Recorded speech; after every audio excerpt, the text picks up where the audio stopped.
I just want to do God. Welcome to Life Today Live. I'm Randy Robinson. Great to have you here today. And you know, a lot of the stories that we bring you, testimonies, are these stories of things that people go through that you just, it seems like a movie, you know.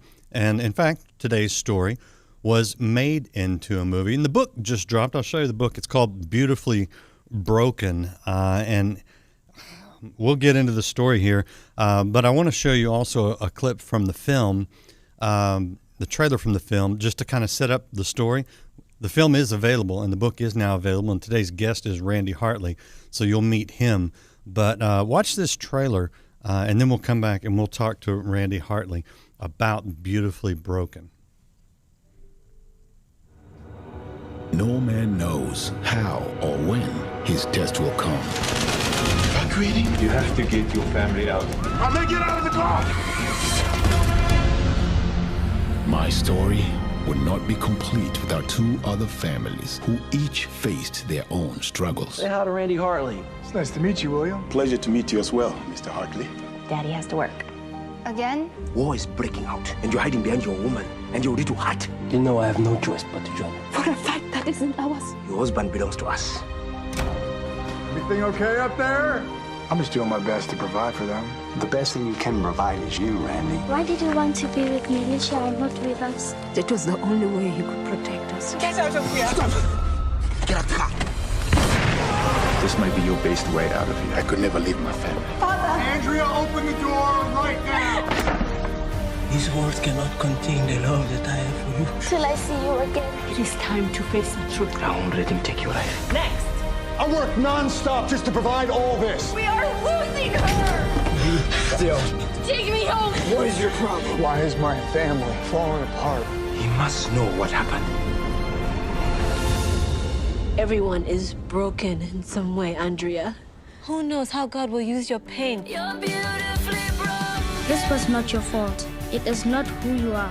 This came for you. I think it's time for me to make good on that promise I made to you. Holding on to the past will only destroy what lays before us. Now tell us the truth about what happened. Randy, I love you.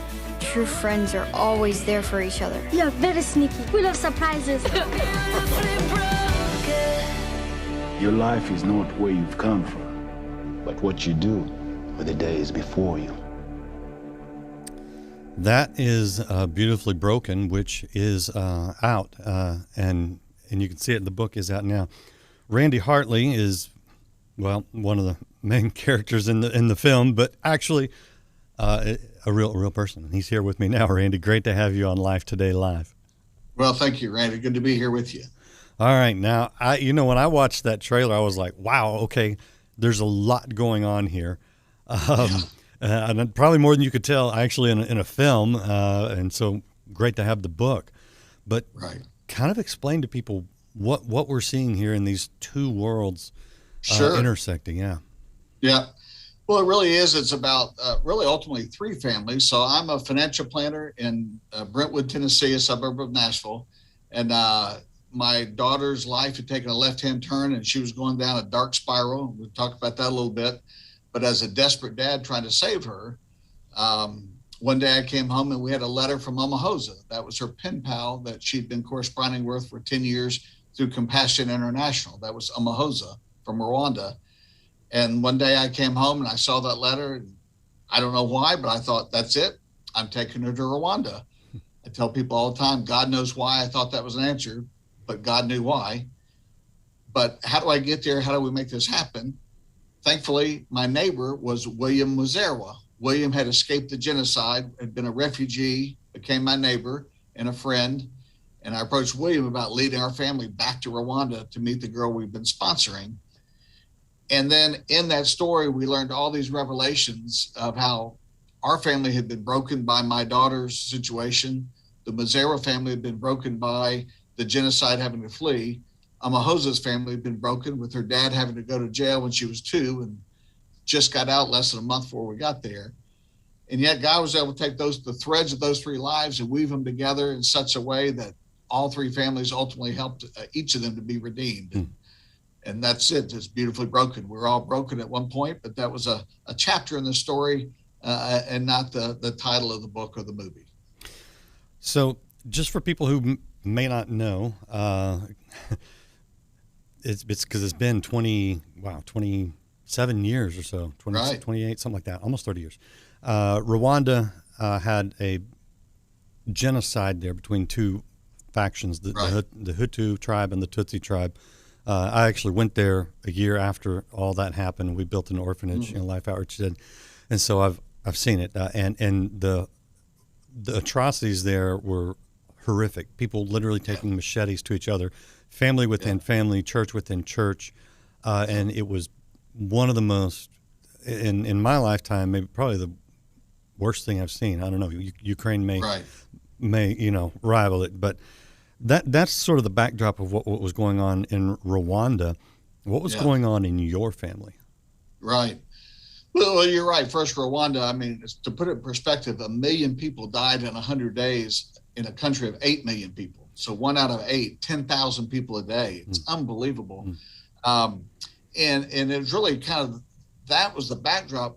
In our family, I've got, even though the movie shows one daughter, there's 3 in our family. And I've got an older daughter. Andrea is my middle daughter. And when she started in her teen years, she started down this dark spiral that, our older teens, certainly every girl going through teens got a time that she looks at her dad and there's some conflict. But with the middle one, it got way worse. The drugs, the alcohol culminated one weekend with her running away. And I was truly a desperate dad trying to find a daughter, driving around at night, literally pulled over and just said a prayer, said, Lord, I can't handle this. It's obviously, I don't have the solution. I need you. And thankfully on that Sunday afternoon, I texted her one last time and said, honey, please come home. I know you need help. Let mom and I help you. And we got a text not 30 seconds later saying, yep, you're right. And she came home. We put her into a 30-day program just to try to get her started and helped. And the 3rd week in that program, when we went for counseling, we met with her and her counselor. And it gets me emotional every time, but Andrea handed us a note, and it told us that she had been molested when she was 12 years old at a public park in Brentwood. It was during a 4th of July celebration of all things, when she'd gone with some friends. And, as a dad, that's just as devastating as it gets. Yeah. But on the one hand, it gave us a starting point to start to build back from. And for anybody who goes through that kind of trauma and you try to recover from it, it's not a linear process. It's not, now that we know everything's rosy, there's a lot of damage that's been done, and a lot of psychological damage and emotional damage. And we've got to build it back, not just for my daughter, but for the family. And in that kind of 2-step forward, 1-step back process, that's when I came home very frustrated one day, and I saw that letter from Omahosa and thought, that's it. We're going to Rwanda. And I had no idea how life-changing that would be. But that's what we were going through. And I called the Maziras and said, can you lead us back? And I had no idea really the full implications of what they'd been through until we got there. Yeah. And learned that the trip was going to be a healing trip, not just for us, but for them, for Omahosa's family, and really started to see. And we did multiple trips thereafter where this whole story became revealed. Yeah, and we definitely want to talk about that. I have a dad question for you, sure. Because that is the nightmare for any dad. Was the perpetrator ever caught and punished? No, the sad thing really is that my daughter kept it a secret for 4 years, which is not unusual. Right. But by the time we knew what happened, there was clearly no way of ever knowing who a perpetrator was. But it was also partly devastating that she kept it a secret for 4 years, because I would have thought ours was a family where she would have felt comfortable and open to tell us anything. Yeah. But I tell dads all the time, I guess it was implicit that the love was unconditional, but I hadn't made it explicit, because she later said she didn't want to hurt us, right, and she was afraid she'd get in trouble. Yeah.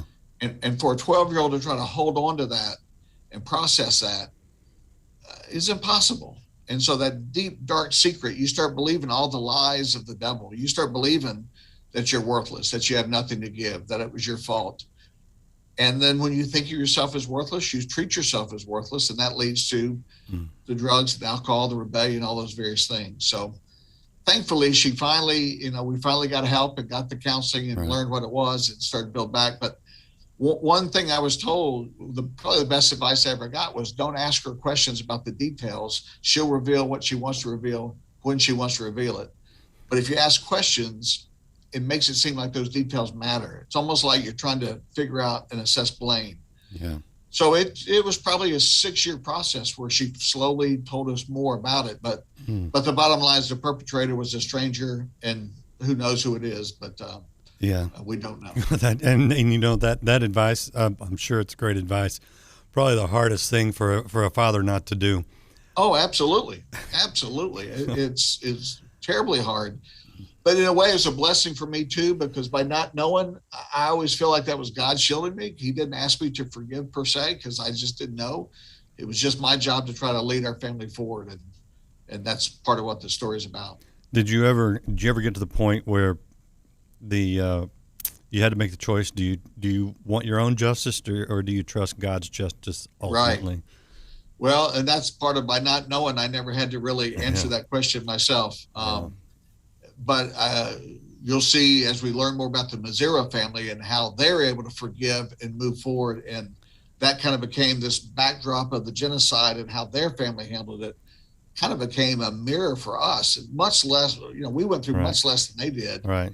And their grace is what allowed us and kind of gave us that model for grace and forgiveness moving forward. Yeah, well, and I admire the maturity that you're showing, because as a father of 2 daughters, good Lord, I get it. I mean, I at least think I get some of the emotions that I think I would feel, but I haven't been there, thank God. Anyway, let's get to the Mazzara family. And so did you take all your daughters, your whole family, or just well, it's kind of funny. In the movie, we portrayed it as one trip, but the first time I called William and said, I need to take my daughter to Rwanda, it was his wife that was going. And one of these coincidences, which I know are little minor miracles, his wife was leading a church group into Rwanda for her first trip back. But William didn't go, and the rest of my family didn't go. It's a busy suburban family. Everybody's got a million things going on. So it was Andrea and I who went with O'Brien on that first trip. And that first day there, when we were with O'Brien on her first trip back, we were coming back across the Capitol. And she had told our driver, wait, turn here. And we went and we stopped right in front of this nice white home in the middle of Kigali. And she told us, that's it. That was our home. And she said, that's the ditch that the militia lined us up in when they came to our house looking for someone in the rebels' army. And our oldest was 12, and William was negotiating and trying to get out of it, but we had guns and machetes to our head. And all of a sudden, a gunshot went off, and the militia went to the top of the hill and exchanged gunfire. And we slowly went back into the house, and we prayed all night, and we left the next day. And I've not been back here to this very moment. And man, that just made the hair on my neck stand up. It made me realize this trip is way more than what I had thought. And that was my first clue of the healing process for all of us. And we went to visit Omahosa, and the only regret and it was transformational, we could talk about, but the only regret I had was that the rest of the family and the Mazzara family wasn't there. So it was 2 years later that we went back. And the movie kind of combines those into one trip, revealing all the things that we discovered. Sure. So what happened when you met with the girl that was your daughter's pen pal? Yeah. Well, that was crazy because we'd spent 4 or 5 days with O'Brien, and that in itself was unbelievable. And I was almost afraid that the trip to visit Omahosa would be disappointed, but there's no way it was. We finally got there in this little remote village. And when we got to the house to visit, the family came pouring out, including her father, which surprised me because we'd always been told he was in jail. But I thought, well, compassion got that detail wrong. We meet the family, we go inside and exchange gifts, and the father started talking. And what he told us was that he went to jail when Omahosa was 2. That was 1994, the year of the genocide. He'd just gotten out less than a month prior. It was 2009. That was the year Rwanda had something called the Great Reconciliation, where they knew they couldn't keep everybody in jail. They decided if you were a minor perpetrator, whatever that definition of minor is, if you confess to your sins and ask for forgiveness, they would let you out for time served. So clearly with her dad going to jail in 94 and coming out in 2009, he was a perpetrator, never asked for the details. But what he told us was, he said, when I went to jail, I wondered how would my family survive? And I prayed to God, asking God, will you please take care of my family? And he looked at me and he said, God sent me you. Wow. So I've got to thank you for being a faithful father to my family when I couldn't be here. And it was at that point I realized I wasn't quite sure why I was wandering the back hills of Rwanda. But I realized that when my family was falling apart, we were holding his family together. But then he went on to say, he goes, my wife and I were afraid we'd be barren and we couldn't have children. But we finally had a child. And in Rwanda, you name your child after birth. And oftentimes they're given a name that's an aspiration or inspiration. But he said, we named our daughter Omahosa because Omahosa means the Redeemer. Wow. Because she redeemed our faith in Christ. Wow. And I thought, you know, I could have been wandering the back hills looking for the girl called the tall or the happy or the beautiful. Instead, we're searching for the Redeemer. And it was unbelievable, just the meaning of that moment and what it meant for Andrea, who really came back a different child. And I have to say, I came back a different dad. Oh, yeah. And I so badly wanted to share that with the rest of my family in the Mazeras. And thankfully, we had that opportunity when we went back 2 years later. Yeah. All right. I want to hear about that. I want to show people again real quick the book that is out now, Beautifully Broken, which tells the story in much more detail. And, you know, if you really want to understand all the things that took place and how God just crafted this together in a supernatural way, I would encourage you to pick up the book wherever you buy books. But we're really, I mean, I love promoting people's books. It helps people, gives people a place to go beyond this interview. But the thing I really want people to hear is how when someone seeks God, he does amazing things.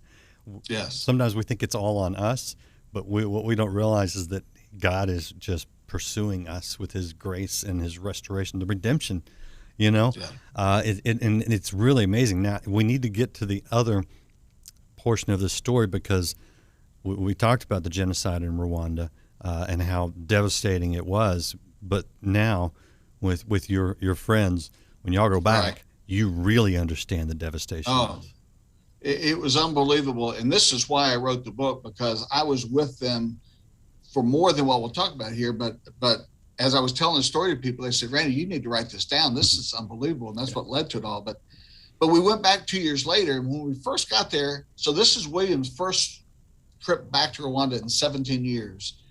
This is by now 2011. And I asked him, how was it? He goes, well, it's mixed emotions, you know, seeing how the country's progressed, but also the emotion of it. And we went out to his little village of Romero, where he'd grown up, where his family was from. And he had one cousin still alive, and we had dinner at his cousin's. His cousin told William where his mother and his sisters and his aunts, nieces, and nephews were buried.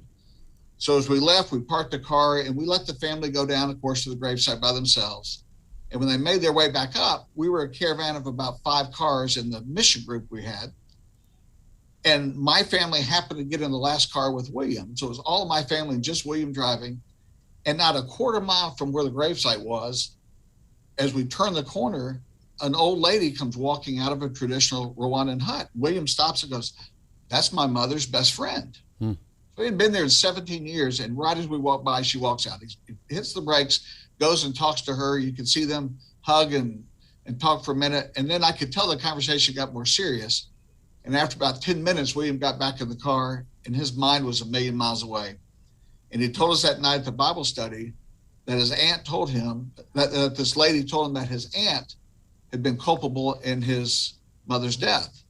And he went on to explain that his aunt was actually an orphaned Hutu girl that his father, who was Tutsi, had adopted decades prior and raised as one of his own.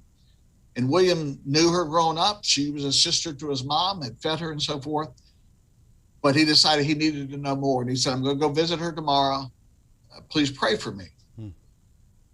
Well, needless to say, we prayed as hard as we could pray. And we're working on the church the next day while William and his family were gone. And that night he returns to Bible study, got back just in time for the study, and said he'd visited his aunt. And they brought her a gift to show that they didn't mean any harm. And after talking a little bit, reminiscing, he said, I need to know what happened to my mom. And she said, you're not going to want to know the story. He goes, I have to know. And the aunt went on to say that the mom and her sisters and their children had been holed up in the house trying to wait out the genocide and avoid the disaster. And the aunt went, knocked on the door and said, I'm Hutu. They won't be looking for me. You can come and hide in my house. I've got food and water. You'll need that. And so she led them to her house, and it was a setup because her sons were there with machetes and hacked his family to death. So William, upon hearing the news, looked over and saw that there's a wash basin in her hut because they don't have running water. And he said, I knew she needed to know I meant no harm. And he took that wash basin and kneeled before her and washed her feet and said that he forgave her. He's telling us this in this Bible study that night, and we're in Rwanda, and you're hearing the stories and trying to absorb it. But I'm telling you, there will never be another Bible study I'll go to in my life that brings home that power of forgiveness. But William said, I had to forgive her, and I had to forgive myself, and the nation needed to forgive for us ever to come back together. And, you know, I know people who hold grudges about somebody who trimmed a shrub on their property line, or, you know, somebody said something at a Thanksgiving dinner, and we hold those grudges. And if you can forgive in that circumstances, I don't know when you can't. Yeah, it's hard for us to comprehend what was going on then, but yeah, it was family against family.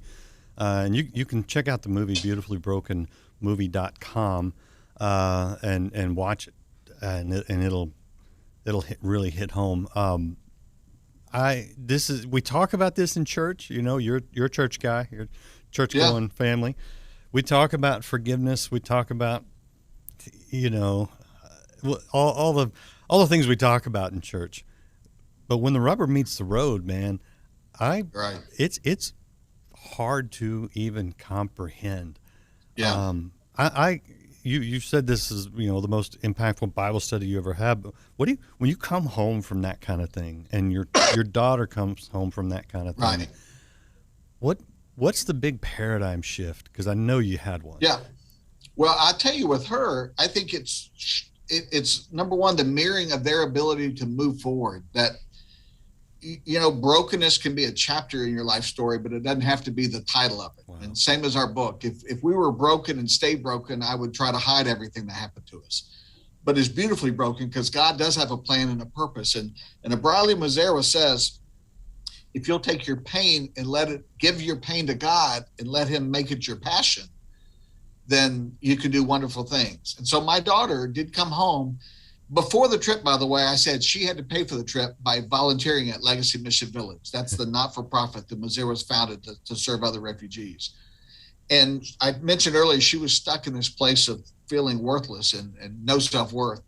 And she'll tell you that her self-worth started being repaired when she started volunteering, because the children that she tutored would run up to her every day and say how much they loved her and glad she was there. And she began to realize, how can I be worthless if these other people love me so much?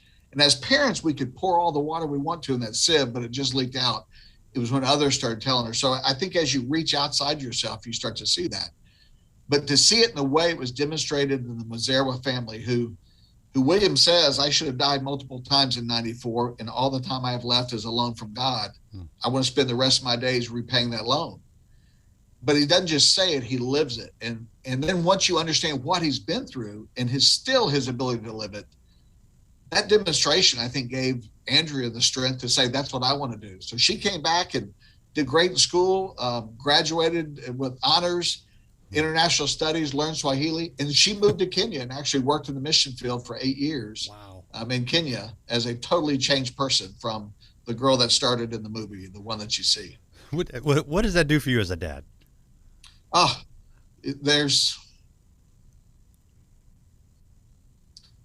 It doesn't get any better, because it's hard to describe that lost point when you're driving around at night and your daughter's doing drugs and alcohol and run away.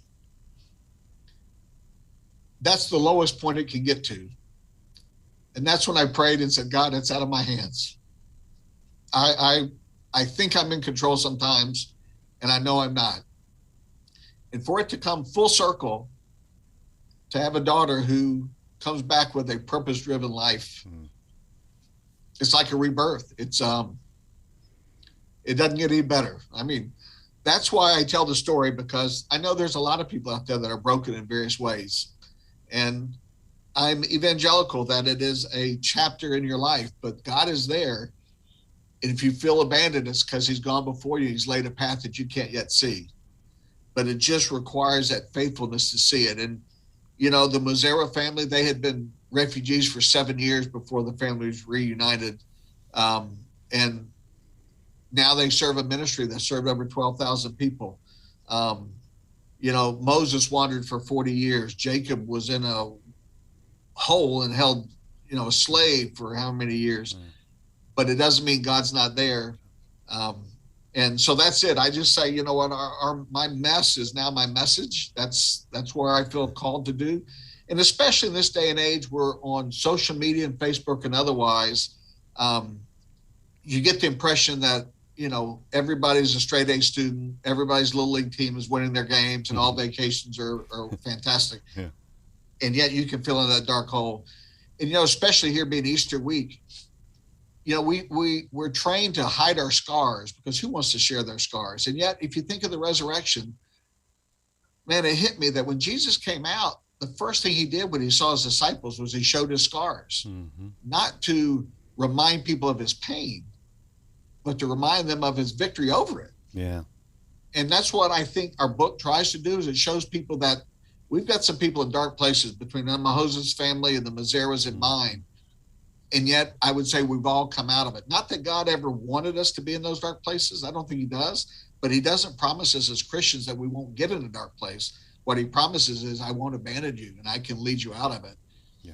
And I hope that our story, while I'm crying, it's really ultimately tears of joy, because as I say, broken is a chapter, but it's not the story. And God can take those broken pieces and put them back to be more beautiful than before. And that's ultimately what our story's about. You know, there's two definitions of brokenness, especially in the Old Testament and the Hebrew. One is a brokenness that is a ruin, and the other one is how you would say I'm broken before God, where he puts things back together. And I think ultimately the difference is what you do with the brokenness, because if you try to keep it, try to hide it, it'll ruin you. But if you take it to God, he'll put it back together. And you know, there's stories about the pottery that is broken on purpose and then put back together because then it's stronger. You know. Or stained glass. I like to talk about stained glass. You can take those shattered shards in the hand of a master. It's more beautiful than it could have ever been. And so that's just it. People, I think, find themselves in that dark place and they try to hide it. But that's where the devil wants you, because that's where you believe the lies. You believe I'm worthless. I've got nothing to give, that, you know, this is where you're supposed to be. And, you know, if you'll allow a little light in and give a little of yourself, you'll see that there's ways out. And there's more to it in the book. As we just highlighted a few of the stories, but a lot of them are the truly redemptive stories that have come from these broken places, both for our family and Omahosa and the Mazzaras. I mean, my goodness, they've served over 12,000 refugees and do a phenomenal job serving the people who, just like them, come here with absolutely nothing. And yet they wholeheartedly believe in that American dream, and they're chasing it in ways that I wish everybody could do, and we would all envy. Right. All right. I want to show that website. It's legacymissionvillage.org. And so you touched on it there as to what they do, but give us the quick overview. So sure. Well, because the Mazzara families themselves are refugees, they know everything refugees need. We're not a government resettlement agency. We're not involved with who comes here or that part of thing. Yeah. But once a refugee ends up on our doorsteps, we help them from training kindergartners who oftentimes were born in refugee camps to prepare them to go into school. And 100% of our kindergarten readiness kids go into mainstream schools. We tutor high schoolers. You know, if you show up here as a 16-year-old, they say, congratulations, you're a sophomore, here's your geometry book. Forget the fact that you may have lived in a refugee camp for 10 years and you don't speak English. Right. So we tutor these kids and they all start to become great achievers. We teach parents English as a second language. And then one of the more fun classes I've taught is citizenship. All these people who come on a true refugee status have to become citizens within 5 years. And they're dying and wanting to become citizens. And I tell you, those aren't easy tests. But they're diving there, learn it, become citizens. So it's really from the kids to the parents, and on top of all that, it's nurturing them and getting them a church home and healing their wounds. And so it's not just the financial and the learning aspects, it's that emotional aspect that I don't think we would know how to do if it wasn't for the fact that we're run by refugees for refugees. Yeah, I love it. I love it. People sometimes wonder, where's the church and helping people that need help? Well, right there. They're doing it, helping the refugees. I'd love to give that test to every high school graduate who was born in America and see their success rate, because I bet the failure rate would be. Amen. Absolutely. And I tell people too, I listen, you can get the politics with refugees, and I don't know enough about those. All I know is Jesus called us to love our neighbors as ourselves. So all I know is when they're here, it's up to us to serve them. Yep. And they're truly some of the most inspirational people that I've ever met. And it'll renew your hope in America and the American dream when you see how hard these people work to chase that dream, and they achieve it. And they're very proud of it. Oh yeah. I'm from Texas, man. All my life, I've seen some of the best people in the state, people that cross that border, hopefully legally. I mean, and we can do both things. We can have good laws. Absolutely. And help people at the same time. So, well, and I'm the first to say we need to have an orderly way for people to get here, whatever that orderly way is. We can't just, you can't just have open borders. You got to control it, but whatever you do control, you still need to let a certain number in, and then we need to treat them right when they're here. The rest of that's up to politics, and that's not me. All I can say is once they're here, we make them great, active, participating, tax-paying U.S. citizens, and that's what they're after. Love it. Love it. Randy Hartley, I appreciate your time and you telling the story, even the hard parts that are still hurt. I mean, Oh, sure. Absolutely. I'm never going to forget the pain of it, but it's that pain that drives the passion. And it's why my daughter moved to Rwanda. It's why to Kenya, why the Mazeras serve the refugees they do. And that's probably why I tell a story, write a book, and did a movie as a financial planner, because I'm crazy enough to think that the story others might find it helpful and uplifting. I can assure you that's the case. So appreciate you. Thank you very much. All right. Be sure to check out the book, check out the movie, Beautifully Broken. And man, what a story. If you know somebody that's feeling ruined, whatever that may be, I mean, probably not as dramatic as what you heard today, but the same truth is true, which is there is a Redeemer. And you don't have to go looking for him. He's been looking for you. You just have to lay you down your pain and your brokenness, and he will heal it. So I appreciate Randy's story. I appreciate all you guys being a part of it today.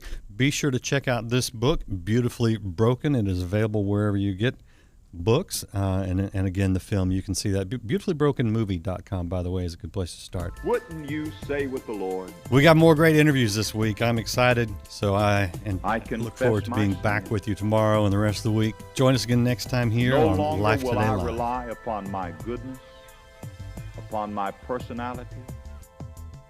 But Lord, I just come as a bankrupt sinner, saying, Lord, have mercy on me.